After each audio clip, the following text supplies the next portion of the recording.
রাজশাহীতে ইন্টার্ন চিকিৎসকদের ক্যারিয়ার এবং ফ্যামিলি বিষয়ে কনফারেন্স অনুষ্ঠিত হয়েছে। সম্প্রতি রাজশাহী মেডিকেল কলেজের ডাক্তার কায়সার রহমান চৌধুরী অডিটোরিয়ামে এ কনফারেন্স অনুষ্ঠিত হয়। স্কয়ার ফার্মাসিউটিক্যালস প্রাইভেট লিমিটেডের সহযোগিতায় ইন্টার্ন ডক্টরস সোসাইটি এ কনফারেন্সের আয়োজন করে। উইমেন ইন হোয়াইট কোটস শীর্ষক career pathway and family life conference অনুষ্ঠানে প্রধান অতিথি হিসেবে বক্তব্য রাখেন রাজশাহী মেডিকেল কলেজের অধ্যক্ষ প্রফেসর ডাক্তার ফয়সল আলম খন্দকার। এ সময় তিনি ইন্টার্ন চিকিৎসকদের ক্যারিয়ার গঠন বিষয়ক নির্দেশনা দেন। বিশেষ করে মেয়ে ডাক্তারদের জীবনটা খুবই সাম এক্সটেন্ট যদি বলা যায় কষ্টের আর কি। কষ্ট মানে এই জন্য যে ক্যারিয়ার করার জন্য তাদেরকে দুইটা চ্যালেঞ্জ নিতে হয়, এবং দুইটা চ্যালেঞ্জের কোনোটাই বাদ দেওয়া তাদের জন্য খুব কষ্টের হওয়ার বিষয় আর কি। দুটোই তাদের প্রিয় আর কি, একটা ফ্যামিলি আর একটা হচ্ছে তাদের পড়াশোনা বা ডিগ্রি। তো আমি আশা করি সেখান থেকে প্রত্যেকেই তাকে নিজেকে অ্যাসেস করতে হয় একজন সফলতা হওয়ার জন্য। একজন তাকে প্রথমে এই সময়টা সবচেয়ে কারেক্ট টাইম, সে আসলে কোনটাতে তার আগ্রহ বেশি, কোন সাবজেক্টে, যদি পড়াশোনার ক্ষেত্রে বলি, এবং সেক্ষেত্রে তাকে সেইভাবে তাকে সিলেক্ট করতে হবে। আর সেটাকে ফ্যামিলিকে সেভ রেখে, ফ্যামিলিকে মাইনাস করে না আর কি। কনফারেন্সে বক্তব্য প্রদান করেন রাজশাহী মেডিকেল কলেজ হাসপাতালের বার্ন ও প্লাস্টিক সার্জারি বিভাগের বিভাগীয় প্রধান প্রফেসর ডাক্তার আফরোজা নাজনীন আশা।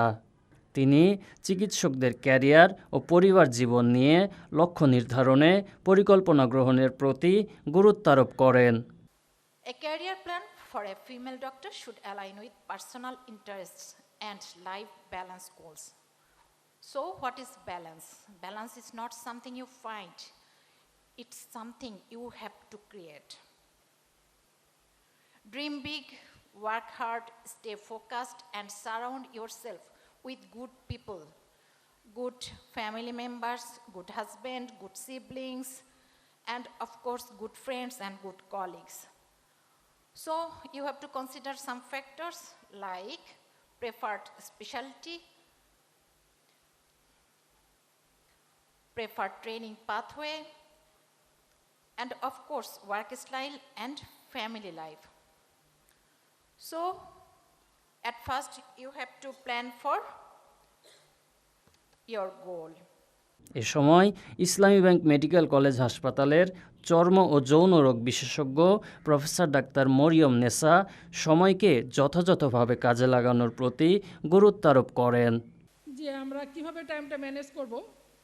আজকে আসলে ফিমেল ডক্টরসদের জন্য বিশেষ করে এটা প্রোগ্রামটা, তার হচ্ছে ফিমেল ডক্টরদের আসলে আমরা জানি অনেক দায়িত্ব, অ্যাজ এ খলিফা বা আল্লাহর বান্দা হিসাবে, অ্যাজ এ মা, তারপরে কন্যা, তারপরে যে বাড়িতে থাকে সেখানকার তো কারো বৌমা, তারপরে স্ত্রী, তারপরে হচ্ছে অ্যাজ এ ফিজিশিয়ান এবং অ্যাজ এ সচেতন নাগরিক। এক্ষেত্রে কিন্তু আমাদের অনেক দায়িত্ব। এখন এই দায়িত্বটা আমরা যদি প্রায়োরিটি বেসড আমাদের দায়িত্বগুলোকে ভাগ করতে হবে। যদি আমরা প্রায়োরিটি বেসড দায়িত্বগুলি ভাগ করতে পারি তাহলে ইনশাল্লাহ আমরা সময়টাকে সেভাবেই কিন্তু ভাগ করতে পারবো। অনুষ্ঠানে রাজশাহী ইসলামী ব্যাংক মেডিকেল কলেজের অধ্যক্ষ ও গাইনি রোগ বিশেষজ্ঞ প্রফেসর ডাক্তার ফাতেমা সিদ্দিকা তার নিজ জীবন সংগ্রামের কথা তুলে ধরেন। জীবনে লক্ষ্য ও ভীষণ থাকার প্রতি তিনিও গুরুত্ব আরোপ করেন। ছোটবেলা থেকে যে ভীষণ নিয়ে বড় হয়েছিলাম যে আমরা ডাক্তার হব, সেই ভীষণের একটা পর্যায়ে আমরা পৌঁছেছি সবাই। এখন তার সেকেন্ড পর্যায়ে চলবে পোস্ট গ্র্যাজুয়েশন এবং পরিবার, তার সাথে সব কিছু মেনটেন করা। এতদিন তোমরা ছিলে মায়ের আঁচলের নিচে, তোমরা ছিলে, তোমাদের বাবা মারা খোঁজ নিত, কারো বাবা মারা খাবার পাঠিয়ে দিত, কেউ বাড়িতে থেকে লেখাপড়া করেছো, কিন্তু এখন তোমরা ডাক্তার হয়ে যাওয়ার পরে আস্তে আস্তে তোমাদের জীবনটা অন্যরকম হয়ে যাবে। হয়তো ইতিমধ্যে অনেকে বিবাহ শাদী হয়েছে, অনেকে বিবাহ করবা। এই যে লাইফে একটা ইমব্যালেন্সিং জায়গা, এই জায়গাটা খুবই কষ্টের একটা এবং অনেক সিদ্ধান্ত নেওয়ার একটা সময়। কারণ এখন মাল্টিপল সমস্যা, একটা মেয়েদের বিশেষ করে, ছেলেদেরও সমস্যা, মেয়েদেরও সমস্যা। ছেলেদেরও একটা নতুন লাইফে তারা যাবে, কারণ এখন সবারই বয়স 25-26 হয়ে যাচ্ছে, তারা বিবাহ শাদী করবে, তারপরে তাদের আর্ন করতে হবে, টাকা পয়সা রোজগার করতে হবে, প্লাস পোস্ট গ্র্যাজুয়েশন করতে হবে। আর মেয়েদের তার সাথে তাদের ফ্যামিলি লাইফে তাদের সন্তান জন্ম দিতে হবে, লালন পালন করতে হবে, তার পরিবার দেখতে হবে, তার রান্না বান্নার দায়িত্ব, তার আত্মীয় স্বজনকে খাওয়ানোর, অনেক কিছু।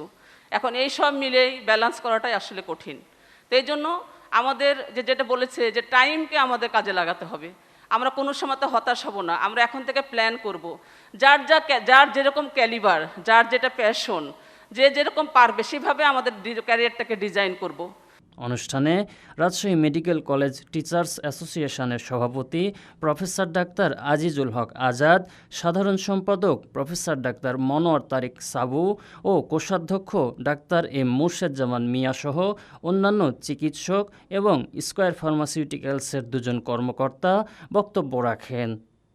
এ সময় ইন্টার্ন চিকিৎসকরা উপস্থিত ছিলেন। আমানুল্লাহ আমান, সিটিজেন ভয়েস।